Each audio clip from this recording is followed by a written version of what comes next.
Hello, welcome to my channel wherein I've uploaded a number of videos from me singing songs, singing my compositions. The reason is I do not want to forget the melody. Sometimes I just make the chords, I make the melody, I make the lines, and then just upload it so that I will be able to remember it. Okay, but now that I learned that people can earn from YouTube, or just maybe share what you do, share your passion, share your views to the world, then I started making my own video blogs. Primarily it's about plants.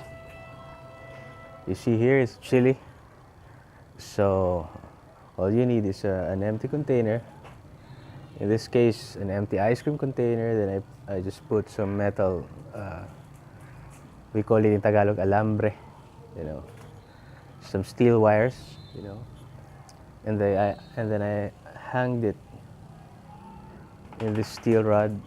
Is it a rod, or I don't know the term. I just made sure that I use a stronger type of steel alambre.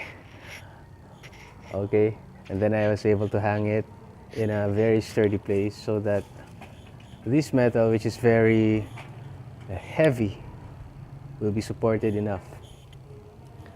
There, I was able to put some plants, chili. I was able to put the Chinese malunggay. And here I was able to put tomato, or kamatis in Tagalog, but unfortunately it died. Another Chinese malunggay. And this is mint. Okay? I was able to transfer it, and I hope it lives. It came from this. Okay? It came from this. I just do cuttings and then I just transfer them, and then I just hope for the best, you know. And here I was able to use empty bottles, soft drink bottles, wherein I was able to put some ornamental plants such as the moneymaker, the snake plant, which is my mother's favorite, which is primarily used for purifying the air that we breathe in. I also have some Chinese malunggay over there. Then I have a rambutan. Call it rambutan in Tagalog. I do not know its English name. Is a tree. I will attempt to bonsai it, and hopefully it will still keep on. It will still be a fruit-bearing plant, and not just an ornamental plant when I'm done with it. And then these are the kamote. In Tagalog, we call it just the talbos. The leaves, the kamote leaves, which can be used for, you can just wash it and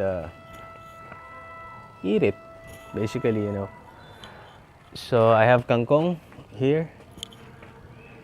It needs water, so I did not put any holes underneath. And then this one is ashitaba, which came from my father's garden in Dinalupihan, Bataan. Just cuttings, and then I was able to propagate it. These are the original ones. Okay. And then I just experimented with cutting mature mango branches so that it will not grow very tall, because it's quite dangerous during the rainy season and it might affect our neighbors. So I cut it, and then I just placed it. I just placed water on it. I'm hoping that, fingers crossed, I'm hoping that roots will emerge. I watched some YouTube videos wherein mangoes and other tree cuttings were able to form roots just by, sticking it on water. So I was experimenting. When you start urban farming, you just have to think where to put your plants, where to hang them. My suggestion, especially in this type of area where there is a lot of concrete, is just to hang them. Just be careful that it's not too heavy, especially if you hang them in gates like this, which you have to move, of course, when you're about to open them. So it might destroy the hinges if it's too heavy. So you just be careful, just not to put too much weight on places where you're not supposed to put. too much weight. And this is my small farm also.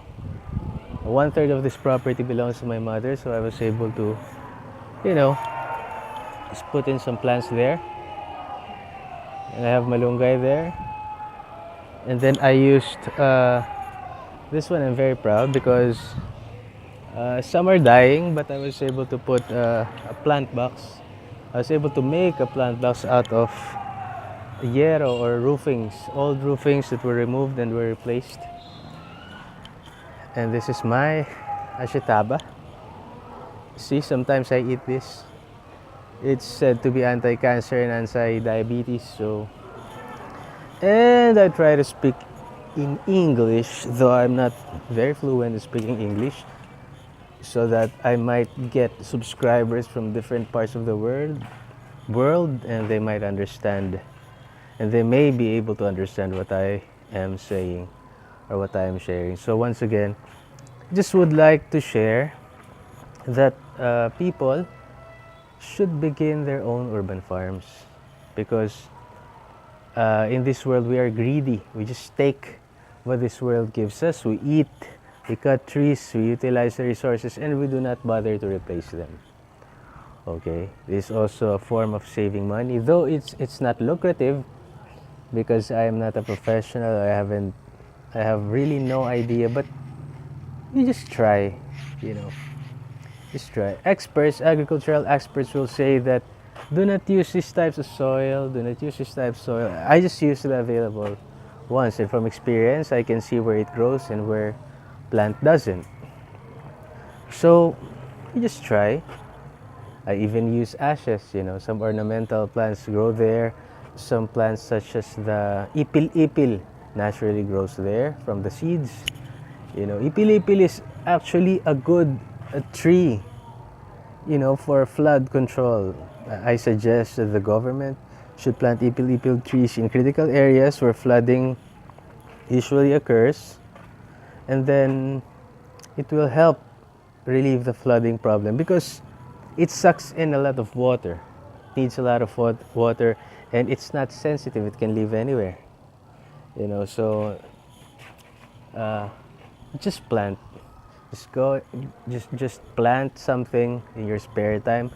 Just try to replace something that you take from the nature, and if everyone can do this, then we'll be fine. So thank you, and God bless.